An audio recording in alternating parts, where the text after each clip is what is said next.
Hello, learners, and welcome to this session on facilitating group development. I am Dr. Nivedita Narayan from Pradhan. I have worked for over 3 decades with groups. My particular emphasis has been on groups as vehicles for change for their own members and change more generally in our society. In this unit, we will broaden our understanding and view of extension and community mobilization from being predominantly focused on individual change to include groups. Why is it so important to talk about groups? From the moment we are born, we are part of one group or the other. Take a minute to think about some of the social groups to which you belong.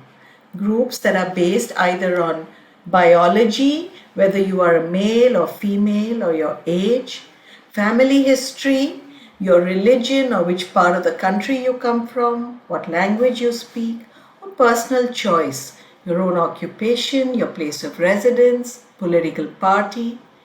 These groups are sometimes invisible, but they meet basic personal needs for all of us. Look at the images in the slide with the metaphor of boat of life or Jeevan ki naiya. When a household is in trouble and their boat of life is leaking, as in the picture, there may be a neighborhood group that stops the boat from sinking. Women typically are not allowed to interact much about matters outside their homes. Meeting in small groups helps them to get to know each other, to learn about each other's lives, to share their worries and problems, and to learn about new developments. They may meet while drawing water from a well or while harvesting in the field together. Again, when one woman is ill, who takes care of her? Isn't it neighbors or the extended family groups who provide her financial help, who take her to the doctor? In fact, groups are everywhere, sometimes invisible. Our being part of them is taken for granted. We may or may not realize how our own behavior, our happiness, our unhappiness, our freedom of choice or restrictions depends on the groups that we are members of. Social groups help us feel supported and respected, capable, and give us a stronger sense of personal control over our lives. They are linked with our identity, which is why we take them so seriously and why we get so emotional about them. We may also not realize how our groups are part of something larger, of collections of groups, of organizations, or of specific communities, or of larger society. And as we want to bring change or badlao in our society or in our lives or in the lives of individuals we would work with, the groups we are currently members of may also be obstacles to that desired change. We may also want to change these groups or to create new groups that take its members in new directions. After this video, you should be able to explain why groups are important to drive change in communities. You would have a clear overview of groups and their characteristics and of what are not groups. You would also be familiar with how groups function and what it means, dear learners, for you to engage with group development. After all, we are studying groups from the angle of facilitating their growth and supporting them for social change. We hope that your role and the focus of your work with groups will be clear by the end of this video. We must all have heard the story of the 6 blind men and the elephant as shown in the slide. Each had a view about it, depending on the body part he was holding. Each blind man was partly right, but all the blind men together were also wrong. That is something like us as we encounter parts of groups but never the whole. Here we mostly talk about groups with a maximum of 12 members. Large groups have more than 12 members, and in many examples that we cite, there may be groups of up to 20 to 25 members. There are many definitions of groups, and these are readily available in the chapter notes. For now, let's draw on Marvin Shaw's definition of a group as 2 or more people who interact and influence each other. Viewers in a theatre, passengers in a train are not a group unless they interact for long and exert some influence on each other. Such people's gatherings are referred to as collections of individuals and not a group. Interaction and influence is essential for tasks to be completed or problems to be solved. We have discussed community in an earlier video. In this context, a community is said to consist of two or more large or small groups growing or living in the same place or environment. Let's explore now the potential strength of groups to drive social change or badlao. But first, I want to emphasize how underprepared we are as individuals for this very important task. When we say groups, do we actually just mean a collection of people? The focus of our upbringing and education is on individual capacities, individual abilities, skills, and rewards. We pay attention to individuals in our family, in the classroom, in the workplace, and in government and NGO programs. Our everyday experiences emphasize competition with each other rather than collaboration. But let us look at this clip and see if we may be missing a huge opportunity by this emphasis on individuals. एक समय की पहले थी पहले उसके बाद में ये सब समूह बना तो हम खुद बनाए कि देखो हम बना हम जुड़े तुम भी जुड़ो तुमको 2 पैसे जुड़ेंगे तो काम आएगा तो आज हमारे पास हमको 1000 रुपया भी 10,000 मिल जाता 10,000 रुपया मेरे मिल गया 100 रुपये में हमको कोई नहीं देता था उधार ये फायदा ये हमारा घर जैसा हो गया हमको इतना ताकत है कि हम घर चलाएंगे तो हमारे पास नहीं रहेगा तो हम आज रात उठा के हम घर चला लेंगे और हमारा बच्चा बीमार होगा तो हम इलाज करके उसको बचा लेंगे पहले से काफी बदला. We hardly recognize the importance of developing such groups. As a result, we also do not learn or explore the potential of these groups for impactful change. Joining groups, as we saw, satisfies the need to belong, the need to gain information and understanding, the need to define a sense of self and social identity, and to achieve goals that might elude us if we worked alone. If we look around, we can see evidence of impactful change driven by groups. I highlight 4 such changes. 1. Questioning the reality, identification of obstacles, and mutual support. Groups create a safe space to share experiences, to gather strength, to analyze obstacles, to make choices, and to identify desired actions and outcomes. Let's watch this clip, an example of how groups can help. The first step in the process was bringing the women together and creating an awareness of rights, of equality. The SHG or self-help group became a natural forum for women to discuss their issues. हम पहले सोचते थे कि शायद मैं अगर घर में हूँ तो मेरे से ही दुख जुड़ा है मेरे नसीब में ही ऐसा है मेरी किस्मत में ही लिखा हुआ है जब हम बाहर निकलने लगे और महिलाओं से जुड़ने लगे तो सभी के मन से सभी के दिल से जब दुख आने लगा तो हम सोचते थे कि ये तो सबके ऊपर है. Individual, let's look at the second point. Groups enable members to act together. Individual efforts take a person to a certain point. Sooner than later, we discover that translating these efforts into sustained action and benefits involves other people and not our own self alone, as in the clip we saw. It is long recognized that individuals often fail to work together to achieve goals for the common good. Let's take another example. While one farmer may dig a tube well and irrigate his land without sharing the water with the farmers around, the well may actually go dry soon. At this time, this farmer will need owners of the nearby patches of land to work with her to store the rainfall and to ensure that the water seeps into the ground. Otherwise, her well will remain dry and crops will fail.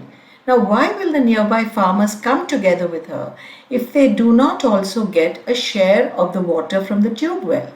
This is the question of collective action, or the action taken together by a group of people whose goal is to improve their lives and to achieve a common objective. Members of oppressed communities can get their messages out and call attention to their struggles. Groups can lobby and bring their voices into local government policy and program implementation too. Organizing peaceful protests, awareness raising, and campaigns are all forms of collective action. Groups have, in this way, often served dear listeners as vehicles for many types of social change. The ladder in this slide depicts how the group helps its members to change. You have seen the film clip, so it is clear, I hope. As women analyzed their experience, added meaning to it, questioned their assumptions, they realized, for example, that the current rules imposed on women did not provide adequate space for them to be equal to achieve their goals. 3. Groups are known to create, therefore, space for change in social norms. It is very difficult to change these unwritten rules of behavior that have been shared and passed down by members of a given group or society for many years or even more. These norms or unwritten rules may restrict the desired change. 4. Focus on groups may also be important as building blocks of new kinds of organizations that sustain benefits to members. The group in the clip shows us how this is possible. When the group actually begins to join hands with other group members and groups and to run a larger organization that benefits many self-help groups. While we will focus more on internal or intra-group issues for now, we must remember that groups joining hands with other groups is part of the process of community mobilization. I hope we can agree now, dear learners, that groups play an important role in society. They help to build shared value systems and are key building blocks of society. Groups can bring about social change, but they can also create obstacles to efforts to achieve change. This is because groups maintain the current beliefs and values in society. Dear learners, as we consider ways to try to change and improve our society and to mobilize communities, the role of groups becomes very important. Any shift, therefore, in focus from the individual to the group needs conscious attention, deliberation, and practice. There are many theories of group formation, of why groups come together. It is important to understand this as it is the basis for the group's existence. One set of theories suggests that people who live in close proximity or live close to one another, in a mohalla, in a neighborhood, those who work in the same factory, in the same field, are more likely to form groups than those who are not physically close. For example, the Women's Self-Help Groups programs insist that women live in close proximity, for example, in a hamlet of a village. This is referred to as propinquity theory. Another set of theories suggests that living or working close to each other is not enough. Look at the image in the slide. People in a group share activities, they share interactions and sentiments or feelings. The more activities persons share, the more numerous will be their interactions and the stronger will be their feeling for each other, like or dislike. So the women in a neighborhood must also meet regularly, they must share activities and interact. This may be a reason for the government and NGOs to encourage regular meetings and interactions within the women's groups. This interaction helps to achieve many group goals, such as cooperation and problem solving, and encourages the groups to form. However, the next two theories suggest that you cannot force people into a group by just living in nearby locations, creating common tasks and engineering interactions. There are two approaches to solving this issue. One, the balanced theory of group formation, as in the figure in the slide. Persons are attracted to one another on the basis of similar attitudes towards commonly relevant goals. So individuals tend to interact and form a relationship or a group with other individuals who share common attitudes and values. So when women in the village choose other women, they perceive have similar values and attitudes and link with them, it's because of this concept. This could be an explanation. Once this relationship is formed, the members strive to maintain a balance between the attraction and the common attitudes and to maintain the relationship. This relationship is essential to the group. Another explanation, or the exchange theory of groups, emphasizes rewards or benefits versus the costs of interaction. If the cost of joining the group exceeds the benefits to the individual, then individuals may not even join the group or may drop out once they discover this. A minimum positive level of benefits being greater than costs, that is, a minimum positive level of an outcome must exist in order for the individuals to join or come together. When women come together in a group to get a loan from the bank, for instance, they may find the procedure of opening a bank account and completing documentation, multiple visits to the bank, the scolding they get from their family members for leaving the house, all these may be too difficult and too time consuming. For this reason, they may drop out of the group and the group may eventually even close down. There are many theories of group development once a group comes together, but I will share with you one which is developed by Tuckman, and it has been worked with over the years. Others are provided in the chapter. Why do we need to understand stages of group development? The purpose is to build our awareness that all stages have their own focus and also correspond to different sets of feelings, behaviors, and group tasks. It's also to build our awareness about the different stages and why things happen in certain ways, as this could positively influence the group process and productivity. The different stages are also important to recognize because they are in practice rather fluid and not linear as shown in this figure. Look at the figure again. Tuckman's model identifies 5 stages through which groups progress: forming, storming, norming, performing, and adjourning. Forming is when the group is formed and everyone shows their best behavior. There is a positive and polite atmosphere. Strong guidance is needed by the facilitator as group tasks are not clearly defined yet. Storming is a stage when emerging boundaries become contested and it is characterized by conflict. There is also frustration with the lack of progress and guidance is needed by the facilitator. Norming is the stage when group members start to resolve their differences, new rules, unwritten rules start emerging. They appreciate members' strengths and respect the leader's authority. Behavior from the storming and norming phases can overlap for some time as new tasks come up. By the time a group starts performing, hard work goes hand in hand with satisfaction about the team's progress. Group confidence makes group roles more fluid and more tasks can be delegated by the facilitator. Problems are prevented or solved as they keep popping up. Finally, groups are not forever. When all the tasks are completed, groups adjourn, and it is an important time to celebrate its positive achievements. Letting go of the group structure after long periods of intensive teamwork can also generate uncertainty for individual members.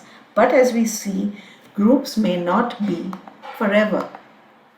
As you can see, dear listeners and learners, we have begun to talk of the facilitator of the group while we talk about group development. And we have also begun to talk about the change in behavior of individuals. As part of community mobilization, the stages of group formation and development are also dependent on the facilitator and the process of facilitation. It may be a role many of you, dear listeners, may want to play. One useful model for thinking about change has been proposed by Kurt Lewin. Behavior is not a static habit or pattern.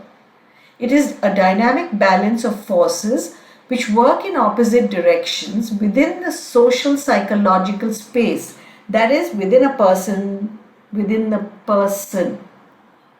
See the figure. Take for example a group that is pooling money to save, something we have been discussing.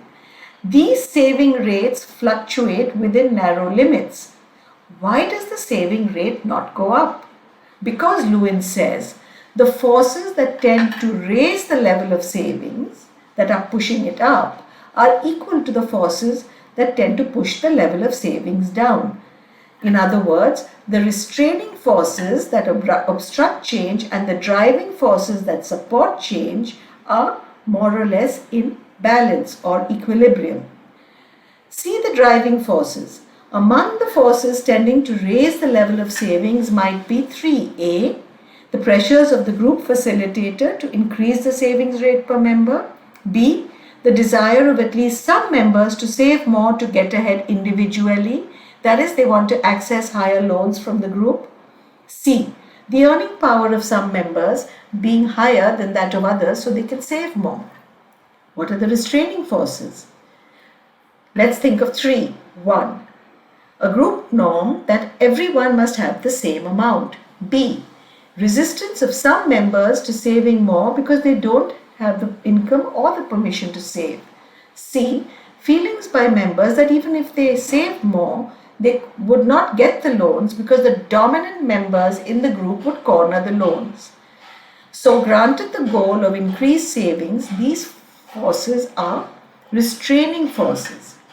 Facilitating change processes would require helping the members identify various driving and restraining forces, to strengthen driving forces, to remove restraining forces for change in the desired direction. So dear learners, we are almost at the end of our video. Until now we have studied and discussed how groups affect individuals and how individuals affect groups and their performance. As we talked of stages of group development, you may also begin to see that group behavior, or what is called group dynamics, is the way in which groups behave and react in a particular situation. We look at the group as an organism, as a system. Group dynamics focuses on advancing our knowledge about the nature of group life, how a group should be organized and conducted. To facilitate planned change in a group, we focus on 3 core activities of the group. 1. Accomplishing its goals. 2. Maintaining itself internally. And 3.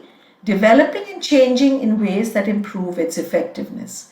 In all human interactions, there are 2 major ingredients, content and process.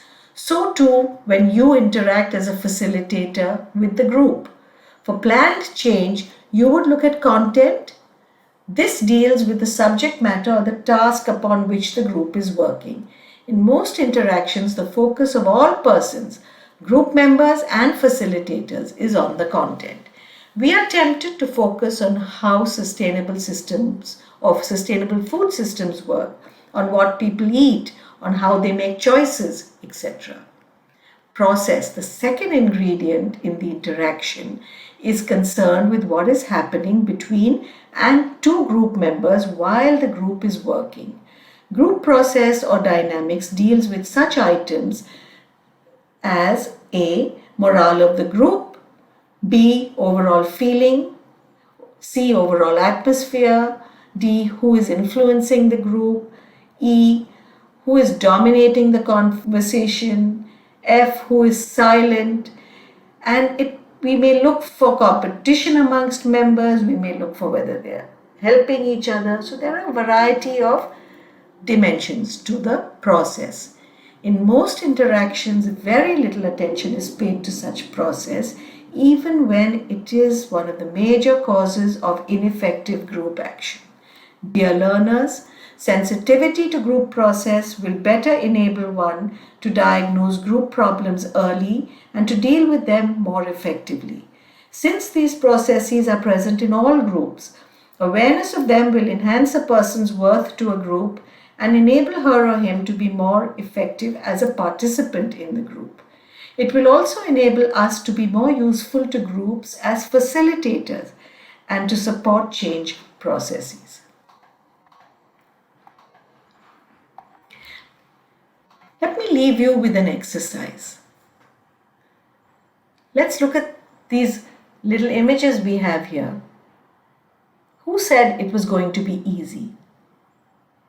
We know different types of headaches, migraines from hypertension or high blood pressure, stress headaches, but group project headaches in this cartoon, they really make us,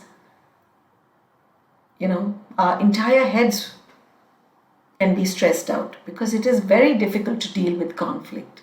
It's very difficult when we're not prepared for it, when we're not even conscious of it. Any shift in focus, therefore, from the individual to the group needs attention and practice. It is in this light that I have 3 questions for you. 1. What are your major lessons or takeaways from this video about yourself and about groups? Question 2. What initiatives would you like to take to focus on groups? And question 3. What are some new questions that you have now? These are the references and sources, and details of supplementary material will be available in the chapter that you have access to. On behalf of all our partners in this project, I would like to thank you, and I'd like to invite you to be in touch with us and to discuss issues related to groups and group behavior. Do be in touch and direct any queries. My email ID is in the first slide. Thank you.